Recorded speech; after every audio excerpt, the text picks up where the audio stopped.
Let that beam of curiosity guide you as you pick up a seemingly ordinary 1966 Denver quarter. At first glance, it looks like any other piece you've seen, a Washington profile on one side, the eagle on the other. But the longer you stare, the more questions bubble up. Why does the field shimmer like polished chrome? Why do the letters feel carved with surgical precision? And what secrets lurk in the tiniest hairline crack by the rim? In the world of modern clad coinage, a single glance is often all it takes to spot something extraordinary. Back in 1966, the United States Mint was navigating a sea change. Silver had been phased out of circulating dimes and quarters only the year before, replaced by a copper-nickel sandwich that was far cheaper to produce. Collectors had mourned the end of the silver era, but little did they know that what arrived to replace it would become just as thrilling. The Washington quarter, first struck in 1932 to celebrate George Washington's bicentennial, became the canvas for a new chapter in numismatic intrigue. No one anticipated that a run-of-the-mill Denver issue would someday command five-figure sums. If you run a magnifier across the obverse, you'll note how Washington's hair is rendered with uncanny clarity. Each curl seems sculpted rather than struck, a testament to the Denver Mint's upper midline dye quality that year. Hint of doubling at the tip of Washington's ponytail? That can point toward the elusive FS801 double dye obverse, one of the most talked about varieties among dye variety enthusiasts. Only a few dozen certified examples of that specific dye pairing are known, numbers most collectors can commit to memory.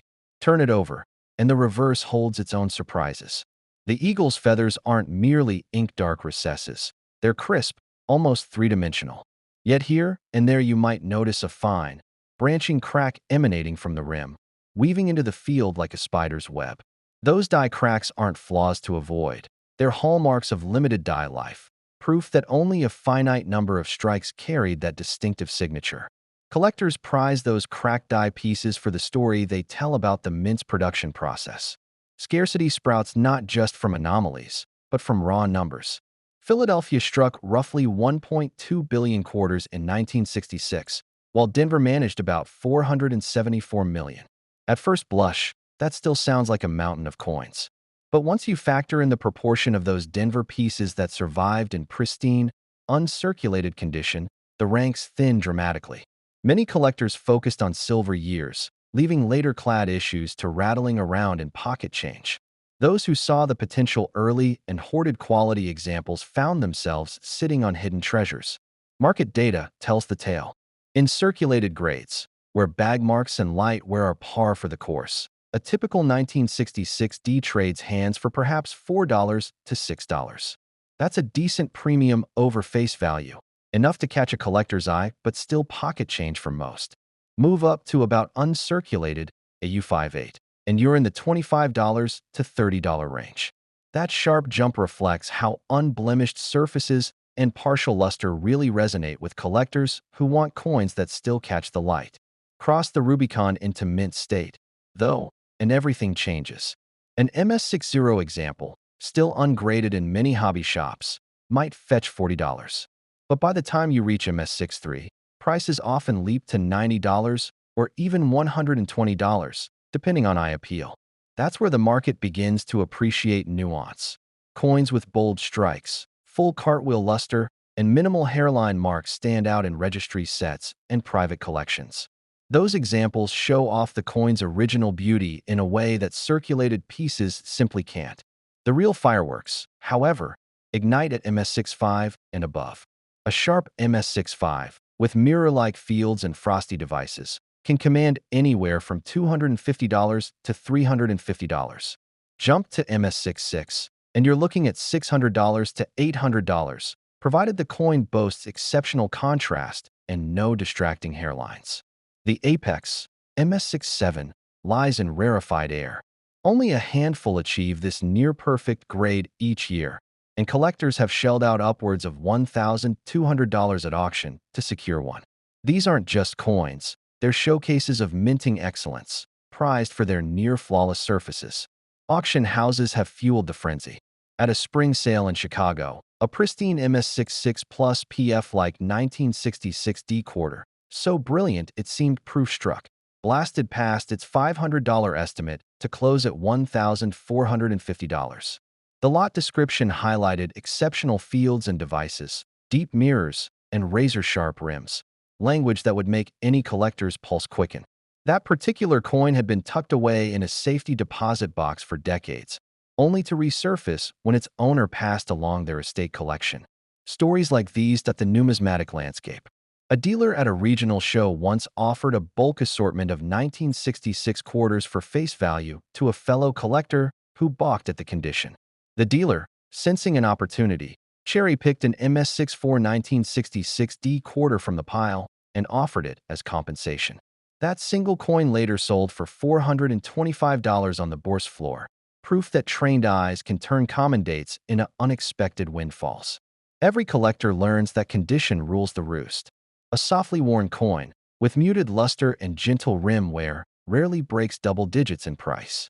Push that wear to minimal, where minor friction darkens only the highest points, and you might command $20. But once uncirculated surfaces enter the picture, prices accelerate. A brilliant MS64 can fetch $150, while fully lustrous MS65 examples routinely pass the $300 mark. For those chasing error varieties, the 1966 quarter offers its own niche thrills. Die polishing to remove clash marks sometimes left faint hub marks visible in the fields. And on occasion, you'll find off-center strikes that present a crescent-shaped blank field, a quirky visual that many collectors consider art rather than error. Depending on the degree of misalignment, these off-centers can range from $50 for a slight shift to well over $500 for spectacularly dramatic strikes. If you're scouring dealer bins or hunting online auctions, keep these pointers in mind. Always examine under raking light to reveal die polish lines and minute hairlines that betray a high grade. Compare your coin's devices to reference photos, paying special attention to the spacing of letters in quarter dollar and the width of the olive branch stems. And when in doubt, send suspected high-grade pieces to a reputable grading service, PSA, NGC, or ANAX, to lock in that grade and protect your investment. As you tuck that 1966D quarter into a protective flip, you're not just preserving metal and mint marks. You're safeguarding a slice of numismatic history. This coin bridges the Silver Age and modern clad era, offering both historical significance and the thrill of the hunt. And while we could spend days tracing die states and auction ledgers, our next stop promises more surprises. The 1971 dime, where an unassuming Roosevelt issue reveals error varieties that can turn pocket change into gold. Stay with me. Your next treasure might be smaller in size, but bigger in story. And now, shifting gears from that hefty quarter to something more petite, but no less fascinating, the 1971 Roosevelt dime. At first glance, it might seem like an everyday piece, a familiar profile of President Franklin D. Roosevelt, his curl of hair sculpted in fine relief. But scratch beneath the surface, and you'll discover a modern-day treasure hunt, where error varieties and grading subtleties can send values soaring well above face. Let's unpack the story of the 1971 dime and see why collectors still circle back to this humble 10-cent coin. The Roosevelt dime first appeared in 1946 as a tribute to FDR's leadership and to commemorate his legacy in fighting polio. By 1971, the design had been in circulation for a quarter century, unchanged in its basic elements. Liberty's torch, olive branch, and oak sprig on the reverse, symbolizing freedom, peace, and strength. FDR's profile on the obverse, his resolute expression captured in bold lines. That year marked the third decade of this design's run, but minting technologies and quality control quirks ensured that certain 1971 dimes would stand out decades later. In 1971, Philadelphia and Denver produced the lion's share of Roosevelt dimes, with San Francisco striking proof issues for collectors. Philadelphia's output approached 315 million, while Denver wasn't far behind with about 304 million. At first blush, those figures suggest an abundance, a dime for every 2 Americans. But when you consider how few of those coins escaped circulation in pristine, unhandled condition, the pool of high-grade survivors narrows swiftly. And within that pool, error varieties emerge as the true prizes. Look closely at the mint mark, or absence of one. Philadelphia pieces bear no mint mark, while Denver issues carry a small D near the date. Proof coins from San Francisco display an S and are struck on specially polished planchets with razor-sharp relief.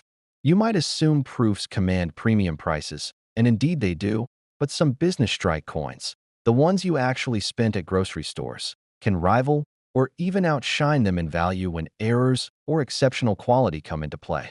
Let's start with the standard circulated pieces. In grades ranging from good, G4, to very fine, VF, 30, a typical 1971 dime might fetch only 15 cents to 50 cents in numismatic retail.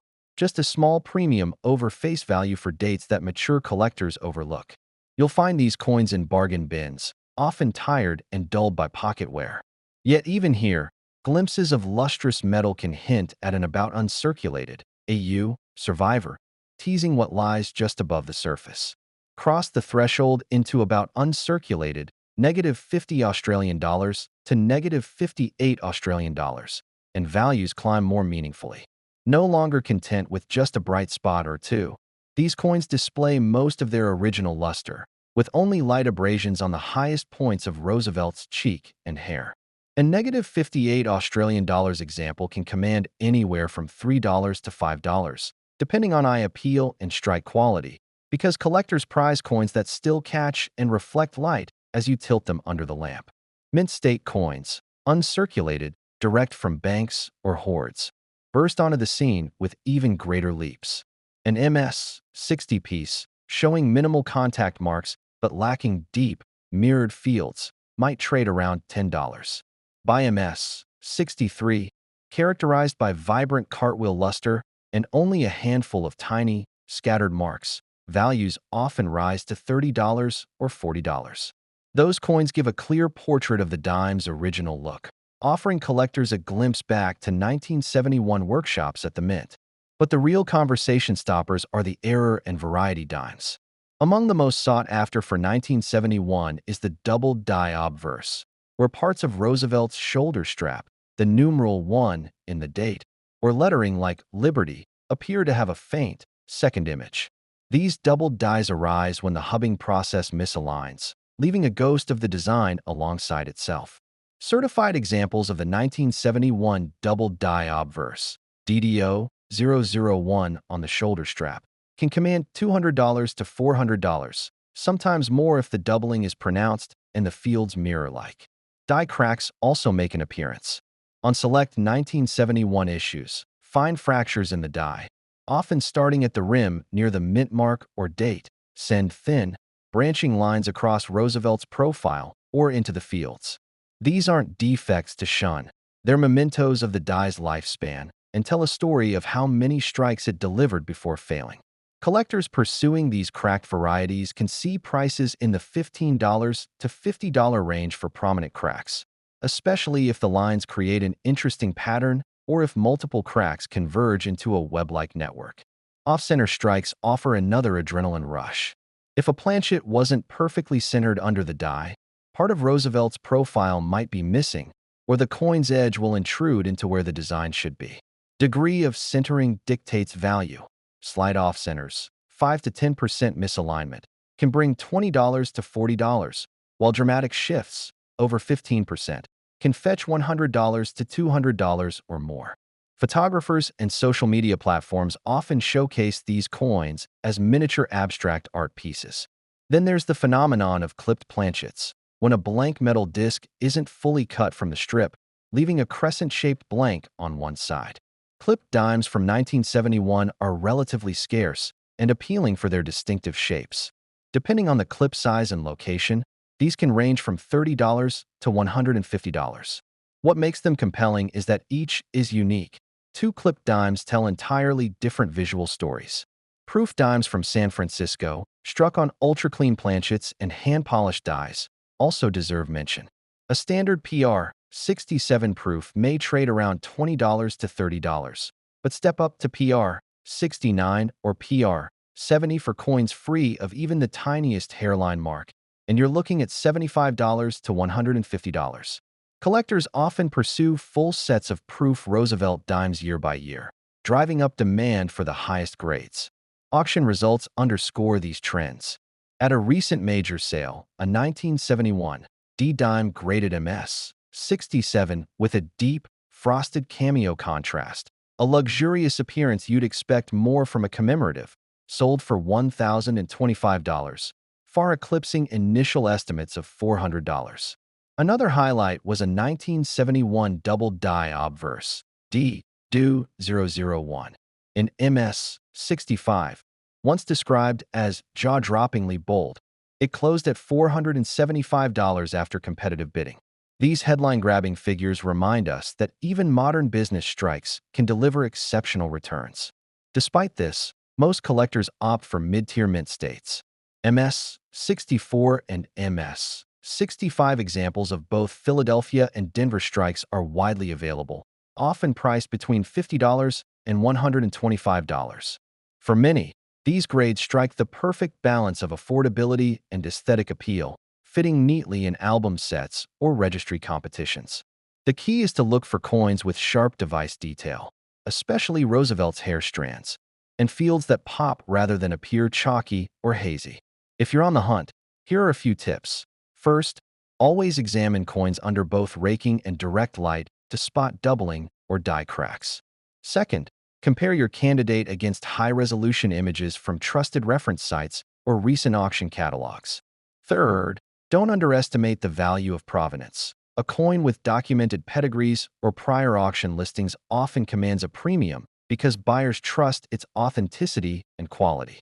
Condition census listings can also guide you. For instance, census data might show only 2 or 3 examples of the 1971 double-die obverse at MS 67 or above, making any one of those coins exceptionally rare. Similarly, only a handful of clipped planchets with more than a 10% clip survive, and they're often showcased in specialized collections or traveling exhibits. So, whether you're chasing the ghostly lines of a double die, the unexpected beauty of a clipped planchet, or simply the satisfaction of a high-grade MS 65, the 1971 Roosevelt dime awaits. Keep your eyes sharp, your loop poised, and your patience ready, because the next time you handle one, you might just be holding the coin that elevates your collection from good to extraordinary.